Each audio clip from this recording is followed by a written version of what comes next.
नमस्कार मित्रांनो, घरोघरी मातीच्या चुली या मालिकेमध्ये आज आपण बघणार आहोत की ती शर्वरी असते, ती विक्रांत तिला काय काय टॉर्चरिंग केलं, काय काय त्रास द्यायचा, काय काय तिचा मानसिक छळ करायचा, सगळं सगळं काही सांगत असते. आणि असं सांगत असते इमोशनल होऊन की कुणाच्याही डोळ्यात पाणी येईल. बरोबर शांत डोक्याने तिने सगळं काही काम चालवलेलं असतं. साहेब विक्रांत रोज मला प्रेशराईज करायचं की तू जा आणि नानांच्याकडनं पैसे आण. भांडणाला धमक्यांना कंटाळले आणि शेवटी मी घरी आले आणि नानांना पैसे मी मागितलेच. जेव्हा सुरुवातीला जज साहेब मी सांगितलं की विक्रांतला पैसे हवेत एवढे, तर कोणाचाच विश्वास बसला नाही. सगळ्यांनी माझ्यावर अविश्वास दाखवला आणि इतकी छान इमेज तयार केली होती अगदी सगळ्यांच्या समोर की कोणालाच विश्वास बसेना की विक्रांत असं काहीतरी फ्रॉड करू शकतो आणि एवढे पैसे त्याला हवेत आणि एवढ्या पैशासाठी तुला तो टॉर्चर करू आमच्याकडे पाठवतो पैसे गेला. कोणाचाही विश्वास नव्हता जज साहेब. जानकी वहिनीने मध्यस्थी केली आणि मग नानांना कन्व्हिन्स केलं की द्या हिला पैसे, गरज आहे तिला, खरोखर काय पैशांची गरज आहे. तो प्रसंग आठवलेला असतो की जानकी म्हटलेली असते नाना खूप त्यांना पैशांची गरज आहे, प्लीज प्लीज त्यांना पैसे द्या. केष्टी सुद्धा जानकीला सपोर्ट केलेला असतो, त्यामुळे नाना कन्व्हिन्स होतात, बघू आपण बसू आणि बोलूया. त्या दिवशी नाना पैसे देणार होते. त्याच दिवशी विक्रांत मुळशीला आला आणि त्याने मला फोन केला. विक्रांतने फोन केलेला असतो, तो प्रसंग आता आठवतो शर्वरीला की मी आलोय मुळशीमध्ये आणि नानांना बोलवलंय मंदिराच्या मागे भेटायला. आज त्या म्हाताऱ्याने पैसे दिले तर ठीक, नाहीतर मी काम तमाम करून टाकलं. मेलाच म्हणून समजायचा. घाबरले होते कारण विक्रांत रागाच्या भरात काहीही करू शकतो याचा अंदाज मला आला होता आणि खरं जर त्याने नानांना काही केलं तर काय, म्हणून मी इतकी घाबरून गेले. तुला फोन करून सांगितलं, लगेच विक्रांतला भेटायला गेले. तोपर्यंत नानांना ठेचून ठेचून त्याने मारलेलं होतं. शर्वरी म्हणते आता त्याने नानांना ठेचून ठेचून मारलं आणि मी जेव्हा नको नको म्हटले तेव्हा त्याने मला मारण्यासाठी तो माझ्याकडे आला आणि जेव्हा मला मारण्यासाठी तो माझ्याकडे आला तेव्हा मी स्वतःला वाचवण्यासाठी नको नको नको असं ओरडत होते आणि स्वतःला वाचवण्यासाठी मी काहीतरी त्याला मारायला मिळतंय का म्हणून बघते तर काय, हातोडी माझ्या हाताला आली आणि हातोडीने मी त्याच्या बरोबर टाळूवर वार केला, कारण त्याच वेळेला तो मला मारायला खाली बसलेला होता आणि पहिलाच वार त्याच्या टाळूवर बसल्यामुळे तो डायरेक्ट खाली पडला आणि जवळ असलेल्या दगडावर त्याचे डोकं आपटलं. खरं तर जज साहेब मी तुम्हाला हात जोडून विनंती करते, अगदी मनापासून खरं खरं सांगतेय की मी त्याला मारण्यासाठी म्हणजे मारून जावा यासाठी वार केला नव्हता. स्वतःला वाचवण्यासाठी हातोडीने त्याच्यावर वार केला होता, पण तो चुकून त्या झटापटीमध्ये गेला.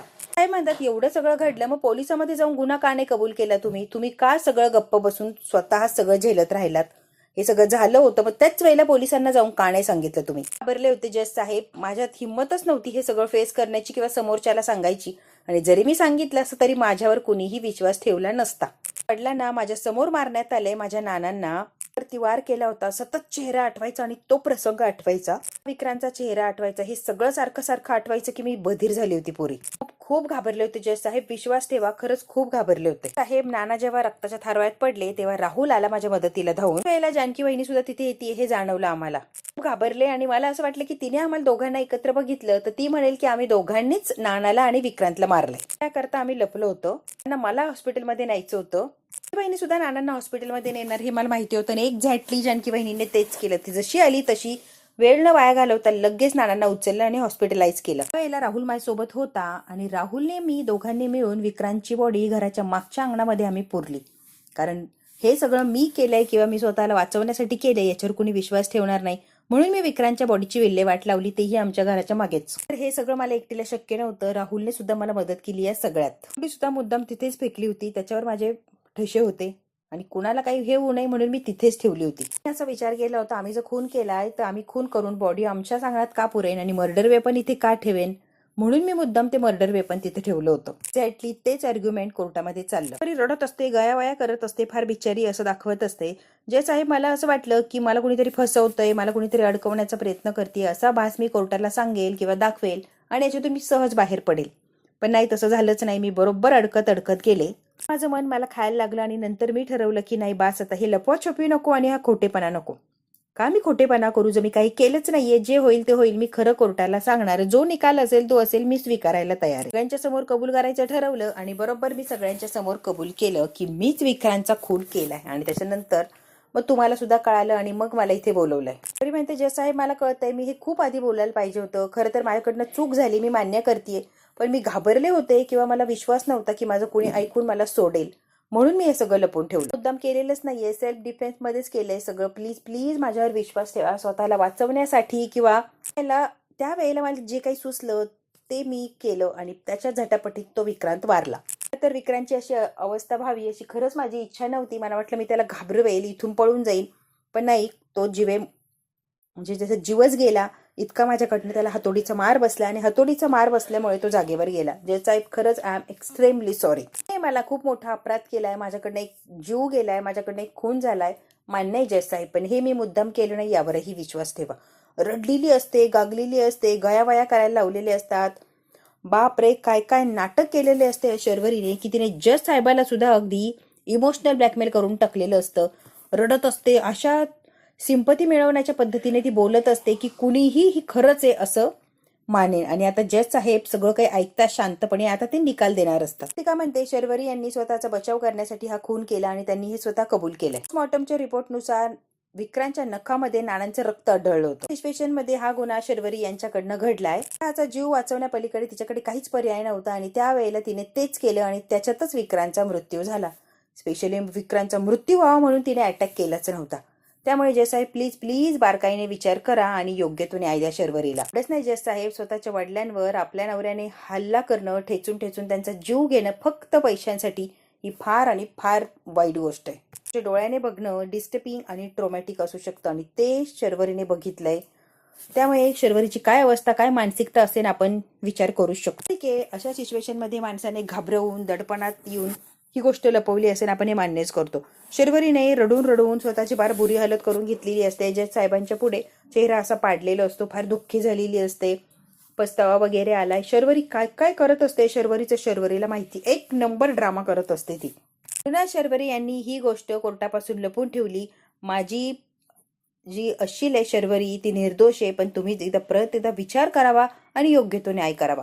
आता अवंतिकाने शर्वरीच्या बाबतीत जे काही बोलायचंय ते स्पष्टपणे बोललेली असते. जितकं वाचवता येईल तितकं वाचवण्याचा प्रयत्न केलेला असतो.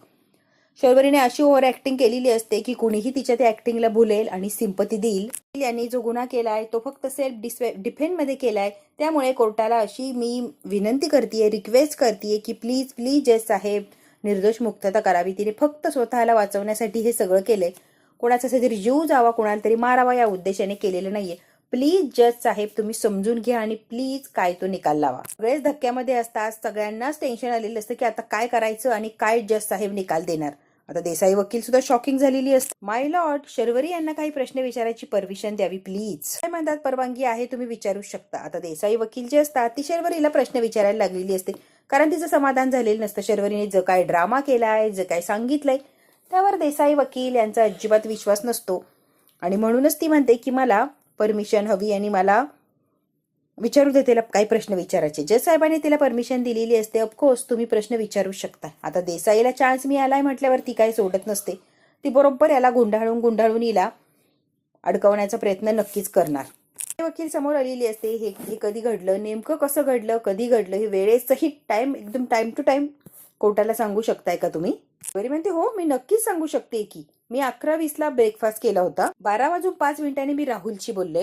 1:50 जिथे पोहोचले तिथे मला विक्रांत नानाला मारत होता. मी त्याच ठिकाणी जाऊन पोहोचले होते. विक्रांतचा प्रतिकार करण्याचा प्रयत्न केला, झटापट झाली, डिफेन्ससाठी त्याच्यावर वार केला आणि त्यातच त्याचा मृत्यू झाला. सगळ्या प्रोसिजर मध्ये 1:55 किंवा 2 तर नक्कीच वाजले असतील. एवढा वेळ तर नक्कीच गेलाय. जानकीला आता प्रसंग आठवलेला असतो की जेव्हा शर्वरीला जेलमध्ये सगळं खरं खरं सांगायला लावलं तेव्हा शर्वरीने टाइम टू टाइम सगळं कसं सांगितलं. 11:20, 12:05 काय ते टाइम टू टाइम एवढं ॲक्युरेट कॅल्क्युलेशन तिने कसं केलं. जानकीला सांगितलेलं असतं शर्वरीने रडता रडता इमोशनल झालेल्या अवस्थेत, मेंटॅलिटी ठीक नसताना तेच बरोबर देसाई वकिलांना सांगितलेलं असतं ॲक्युरेट.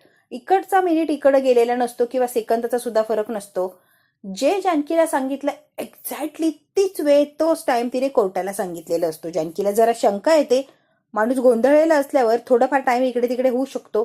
एक्झॅक्ट टाइम ही कसं सांगू शकते. काय म्हणते नो मोर क्वेश्चन, आणि तिला जे विचारायचं किंवा तिला जे अपेक्षित असतं ते उत्तर कदाचित शर्वरीकडून मिळालं असेल म्हणून देसाई वकिलांनी शर्वरीला सोडून दिलेलं असतं. देसाई यांच्या क्रॉस क्वेश्चनिंग नंतर सुद्धा गोष्टी बदलल्या नाही. ऍज इट इज आहे तसंच त्यांनी आहे तसंच सांगितलं. शर्वरी यांनी गुन्हा कबूल केल्यानंतर केसचा निकाल तर अगदी स्पष्टच आहे. साहेब म्हणतात शर्वरी यांचं स्टेटमेंट ऐकल्यानंतर सगळं साक्षी पुरावे सगळं बघितल्यानंतर शर्वरी यांनी खून स्वतःच्या बचावासाठी केला हे तर अगदी स्पष्ट लक्षातच येतंय. त्याचा बचाव करण्यात आलेल्या कृतीला खून म्हणूच शकत नाही आपण. त्यातच कोर्ट शर्वरी यांची सर्व आरोपातून निर्दोष मुक्तता करत आहे. त्यांच्यावर कुठलाही आरोप लावत नाहीये. त्यांनी स्वतःला वाचवण्यासाठी विक्रांतला मारले त्यामुळे गुन्हा लागतच नाहीये. तिला इतकं बरं वाटलेलं असतं, रिलॅक्स फील होतो, तिला आनंद झालेला असतो, पण जानकीला धक्का बसलेला असतो. शर्वरीच ते वागणं, बोलणं, ॲक्युरेट टाइम सांगणं आणि जो काही ड्रामा सांगितलाय, जी काही कहाणी बनवलीये ती जानकीला पटलेली नसते. जानकीला कुठेतरी काहीतरी घोळ वाटतो.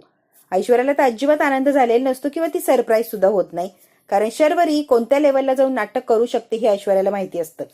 जानकीला पहिल्यांदाच रिअलाइज झालेलं असतं की शर्वरी आता नाटक करते. आधी नाटक करत नव्हती, पण आता नाटक करते. आश्चर्यचकित होऊन ती शर्वरीकडे बघत असते. तिकाने एक प्रॅक्टिकली विचार केलेला असतो. तिला रिलॅक्स फील होतं की शर्वरी निर्दोष सुटलीये. बाकी सारंग त्यांना सगळ्यांनाच आनंद झालेला असतो. त्या लपवल्यामुळे, कोर्टाचा वेळ वायाला घातल्यामुळे, त्याशी खोटं बोलल्यामुळे कोर्ट शर्वरी यांना 10 लाख रुपये दंड ठोठावत आहे. 10 लाख रुपयांचा भरपाई त्यांना द्यायला लागणार आहे कोर्टाला. लाख रुपये भरून शर्वरीची निर्दोष मुक्तता झालेली असते. असं काही ड्रामा, असं काही डोकं वापरलेलं असतं शर्वरीने की बरोबर निर्दोष तिची मुक्तता झालेली असते. तिला फार आनंद झालेला असतो.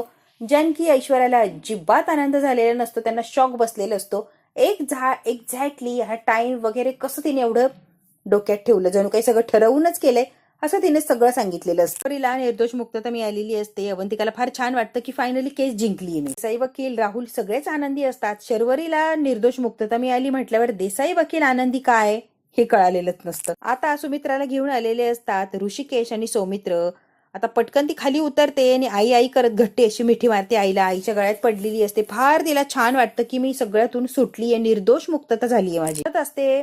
फार तिला रिलॅक्स वाटतंय असं दाखवत असते आईच्या गळ्यात पडून. सौमित्र आणि ऋषिकेश तिच्याकडे बघत असतो. काहीच वाटलेलं नसतं. उलट ती शॉक मध्ये असते की हे सगळं काय. निर्दोष सुटले आई, मी निर्दोष सुटले, मी खरंच चुकले, आय एम सॉरी. मित्र म्हणते शरू बाळा रडू नको, जे काय झालं ते सगळं विसरून जा. तुझी सुटका झाली ना ते महत्वाचं आहे. असू दे आता, बाकी सगळ्या गोष्टींवर माती टाक आणि नव्याने सुरुवात कर. आता जे झालंय ते विसरून जा आणि सारखा सारखा विचार करू नको. एक आई म्हणून सुमित्राला जे वाटतं ते ती बोललेली असते त्यावेळेला. खरं तर निर्दोष मुक्तता झालेली असते तरी सुद्धा शर्वरीला बघून म्हणावा इतका आनंद झालेला नसतो सुमित्राला. ती जरा नाराजच असते. म्हणते आई तुला बरं आहे ना ग. सुमित्रा म्हणते हो बरं. ऐश्वर्या आता जानकीच्या जवळ जाते आणि म्हणते शर्वरीची सुटका झालीये, निर्दोष मुक्तता झालीये, तरी सुद्धा जानकी तू एवढी टेन्शन मध्ये काय ग, तुला काय झालंय एवढं. टेन्शन ना ऐश्वर्या, अशाच गोष्टी घडल्या. तुला जर ऐकलं तर तू सुद्धा तेच करशील जे मी करतेय. मी जी रिॲक्ट होतीये तशीच तू रिॲक्ट होशील. वंश जे काही कोर्टात बोलला ते नीट ऐकलं का ऐश्वर्या? जरा बारकाईने अभ्यास केला का त्या जे काही बोलत होत्या त्या गोष्टींचा? त्या दिवशी खून झाला त्या दिवशीची प्रत्येक वेळ परफेक्ट कशी लक्षात आहे. अगदी टाइम, डिटेल, सेकंद ना सेकंद यांनी कसं लक्षात ठेवलंय. ही सगळी घाई गडबड, ट्रेस, टेन्शन असताना यांनी परफेक्ट वेळा कशा लक्षात ठेवल्या. आणि ज्या वेळा मला त्यांनी पोलीस स्टेशनमध्ये सांगितल्या होत्या त्याच वेळा एक्झॅक्टली ज्या साहेबांना सांगितल्या आणि तेव्हा देसाई वकील विचारत होती तेव्हा तिला सुद्धा तेच सांगितलं. 1 मिनिटही त्यांनी इकडचा इकडे होऊ दिलेला नव्हता. सगळ्याच्या सगळं शर्वरीने एवढं कसं लक्षात ठेवलं. अगदी तोंड पाठ केल्यासारख्या सगळ्या वेळा त्यांनी सांगितल्या होत्या. असं वाटतंय की त्यांनी हे सगळं मुद्दाम लक्षात ठेवलंय जेणेकरून यांना सारखं सारखं तेच सांगता येईल आणि याच्यावरून त्यांना निर्दोष मुक्तता मिळेल. दिवस संपूर्ण पाठ करावा, अगदी मेमरीत तो फिट करावा, तसं त्यांनी तो दिवस फिट करून ठेवला होता स्वतःच्या मेमरी. की ती सुटावी म्हणून अगदी जीवाचं रान करत असते. ती सुटण्यासाठी प्रयत्न करत असते, पण ती आता सुटलीये तर जानकीला अजिबात आनंद झालेला नसतो. तर तिला शंका आलेली असते. शर्वरी काहीतरी काळा बाजार करतीये. शर्वरी जे काय वागतीये, दाखवतीये ते सगळंच विचित्र आहे. त्या दिवशीचे अगदी मिनिट ना मिनिट तिने कसा लक्षात ठेवलाय आणि असा लक्षात ठेवलाय की ती विसरतच नाहीये. मागे पुढे 1 मिनिट सुद्धा ती सांगत नाहीये. परफेक्ट पाठ केल्यासारखा अख्खाच्या अख्खा दिवस ती वाचून दाखवती. साई वकिलांची सुद्धा पटापट उत्तरं दिली. अजिबात घाबरली नाही, डगमगली नाही, गोंधळली नाही. एक सुद्धा प्रश्न इकडची इकडे होऊ दिला नाही. तिने एकच प्रश्न विचारला तर हिने सगळीची सगळी लिस्ट तिला वाचून दाखवली. जणू काही सगळं प्रिपरेशन आधीच केलं होतं आणि सगळ्या गोष्टींचा अभ्यास झाल्यामुळे ती परफेक्ट सगळं काही बोलली. त्या काहीतरी गडबड आहे आणि एक्झॅक्टली काय गडबड आहे ही गडबड मला शोधून काढायलाच लागणार आहे. आता जानकी मागे लागलेली असते की गडबड नेमकी काय. गडबड आहे काहीतरी आणि ती जबरदस्त गडबड मला शोधून काढायला लागणार. नेमकी गडबड काय ना ऐश्वर्या, त्या गडबडीचा शोध मला घ्यायलाच लागणार. ऐश्वर्या जानकीकडे आश्चर्यचकित होऊन बघत असते की जानकी फक्त शर्वरीला वाचवायचं यासाठी पळत नाहीये. ती वाचलीये तर तिने खरंच गुन्हा केलाय की ती नाटकं करतीये हे सुद्धा शोधण्याचा प्रयत्न करतीये. आणि हे ऐश्वर्याला आवडलेलं असतं कारण जानकी फक्त खऱ्याचाच विचार करत असते आणि खऱ्याच्याच मागे असते. त्यामुळे जानकी आता खरं शर्वरीने खून केलाय की ती नाटकं वगैरे करतीये हे शोधून काढणार म्हणजे काढणारच. आता हे सगळंच्या सगळं कुटुंब एकाच वेळेला घरी आलेलं असतं. सुमित्रा म्हणते शरू दारातच थांब, मी जरा आले. जानकी आतमध्ये जा, तांदूळ आणि वाटीत पाणी घेऊन ये. जानकी म्हणते हो आई आणते. हो आई आणतेच की. ऐश्वर्या म्हणते खरं तर आई दृष्ट अवंतिकाची काढली पाहिजे. एवढी कॉम्प्लिकेटेड केस एवढ्या सहजपणे तिने सोडवली आणि एवढं सगळं अवघड असताना सुद्धा शर्वरीला निर्दोष सोडून ती माघारी घेऊन आली. खरं तर जानकी अवंतिकाची दृष्ट काढ ग. शर्वरीची दृष्ट काढायची गरज नाहीये. शर्वरी अडकली होती पण सोडवण्याचं काम तर अवंतिकाने केलंय ना. अवंतिकाचं कौतुक करावं तेवढं कमीच आहे, पण खूप खूप चांगलं काम केलंय अवंतिकाने. सुमित्राने पहिल्यांदाच तिचं कौतुक केलेलं असतं. शरू जेलमध्ये होती इतके दिवस, तिच्याबद्दल काहीतरी वाईट आणि वाईटच घडत होतं म्हणून तिची दृष्ट काढतीये. सुमित्राला अजून सुद्धा तिच्या डोक्यातला कपटीपणा गेलेला नसतो. अवंतिकाचं तिला जरा सुद्धा कौतुक नसतं. ते अगदी बरोबर बोलताय. आणते बरं तांदूळ आणि पाणी आणते. त्या अजिबात ही शर्वरी सुटून आली हे आवडलेलं नसतं, कारण ती काहीतरी खोटं बोलतीये हे जानकीच्या लक्षात आलेलं असतं. आता मनाच्या विरुद्ध जाऊन ती शर्वरी आणि अवंतिका दोघींची सुद्धा दृष्ट काढत असते. सौमित्र आलेला असतो. एक सेकंड थांबा थांबा वहिनी, हे घे आणि माझ्या बायकोचं औक्षण कर. तिचं लक्षच नसतं. जानकी कुठेतरी विचित्र ठिकाणीच अशी अडकलेली असते की तिला कळतच नसतं याच्यातून मी कशी बाहेर येऊ. तिचं जे डोकं असतं ते अजूनही कोर्टातच अडकलेलं असतं. शर्वरीने जो काही टायमिंग सांगितलाय त्या टायमिंगचाच ती विचार करत असते. अवंतिका म्हणते काय सौमी हे औक्षण वगैरे काय लावलंय तू. जानकीचं लक्षच नसतं. सौमित्र ताट घेऊन हातात उभा असतो. ऐश्वर्या म्हणते अगं जानकी लक्ष कुठे आहे तुझं. सौमित्र काय म्हणतोय. त्याच्या बायकोला ओवाळ आणि आतमध्ये घे. अवंतिकाला ओवाळ की. जानकी म्हणते हो हो ओवाळते की. जानकीचं लक्षच नसतं. शर्वरी निर्दोष सुटून आली यावर तिला शंका वाटत असते आणि त्याच विचारात ती आता अडकलेली असते. औक्षण वगैरे झालेलं असतं. अवंतिका म्हणते सौमी झालंय का, येऊ ना आतमध्ये. सौमित्र म्हणतो हो हो नक्कीच.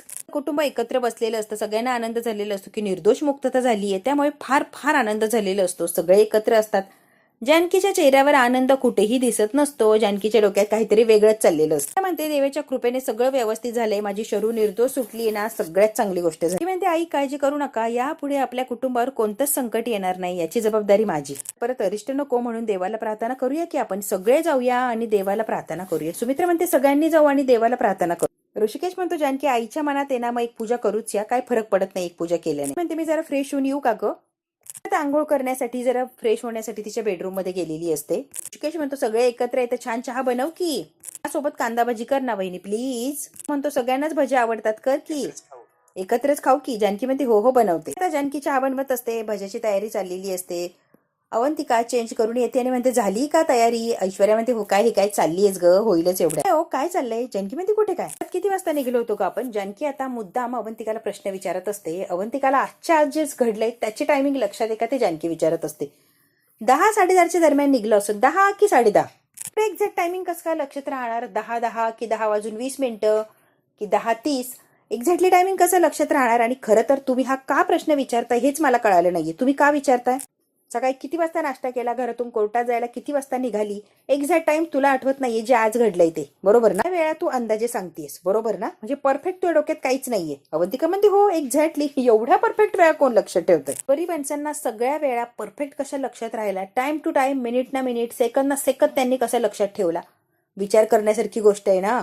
आणि इतके दिवस झाले तरी सुद्धा त्या वेळा त्या विसरलेल्या नाहीच. 9:55 हे झालं, 11 वाजता हे झालं, 12 वाजता ते झालं, 1 वाजता हे, 1:45 वाजता हे.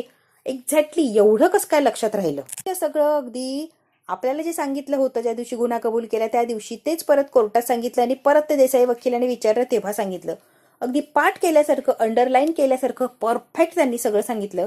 यावर तुझं काहीच म्हणणं नाही का अवंतिका. त्या वेळात ठरवून पाठ केल्या आणि एक्झॅक्टली त्या आणि तशाच त्या सांगत गेल्या. तुझ्या लक्षात आलं नाही का सगळं त्यांनी ठरवून केल्यासारखंच आपल्या समोर. अवंतिका शांत झालेली असते आणि जानकीच्या बोलण्याचा विचार करायला लागलेली असते की हे असं असं सुद्धा घडू शकतंय. आता सुमित्रा आलेली असते. अवंतिका बोलायला लागलेली असते शर्वरीच्या बाबतीत. ऐश्वर्या म्हणते तू भजे तळशील का ग. जानकी पटकन विषय बदलते आणि इकडे तिकडे करायला लागतात, कारण हिनेच काही ऐकलं सुमित्राने तर अजून वादळ यायचं. जानकी गोडाचं काहीतरी करते का, खीर किंवा शिरा करतेस का देवापुढे ठेवायला. जानकी म्हणते हो हो आई करते की, शिरा किंवा खीर बनवते आई मी. आता सुमित्राने तेवढं सांगितलेलं असतं आणि सुमित्रा आता माघारी फिरलेली असते. बद्दल तुम्हाला वाटतं एवढ्या कॉन्फिडेंटली एवढ्या सगळ्या वेळा कशा परफेक्ट सांगताय, बरोबर ना. वाटतंच आहे ना. ही गोष्ट खटकत नाहीये, असं काही वेगळं वाटत नाही, अगदी नॉर्मलच वाटतंय मला. सांगायला गेलं तर आजचा दिवस माझ्यासाठी काही वेगळा नव्हता, नॉर्मल जनरलच दिवस होता. त्या दिवशी काही स्पेसिफिक वेगळं काही घडलं नाही म्हणून मी या गोष्टी लक्षात ठेवल्या नाही असं पण होऊ शकतंय ना.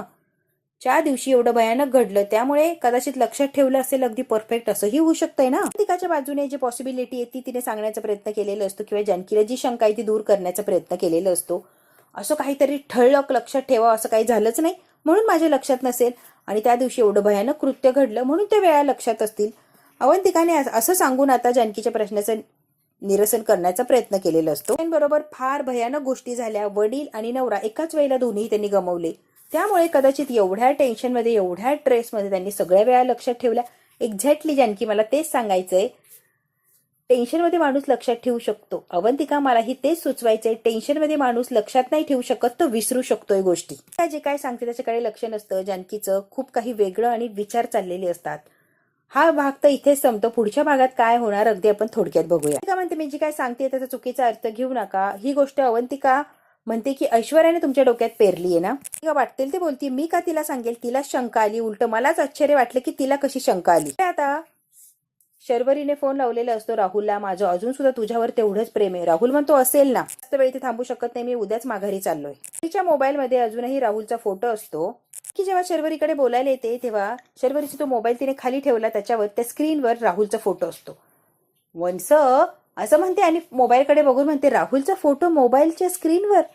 काय हो वंस, अजून सुद्धा राहुलचा फोटो आहेच का मोबाईल स्क्रीनवर? आता मात्र जी अवंतिका शर्वरी जी असते ती घाबरून गेलेली असते, गोंधळून गेलेली असते. की जानकी डायरेक्ट कशी म्हटली की अजून सुद्धा राहुलचाच फोटो आहे. बघू आता मित्रांनो, राहुलचा फोटो मोबाईलच्या स्क्रीनवर कसा आहे याचं उत्तर कसं रंगवून सांगणार शर्वरी आपल्या सगळ्यांना. हे जर बघायचं असेल तर बघायला लागणार पुढचा भाग. हा भाग इथेच संपतो. व्हिडिओ आवडल्यास लाईक, शेअर, सबस्क्राईब नक्की करा. धन्यवाद मित्रांनो.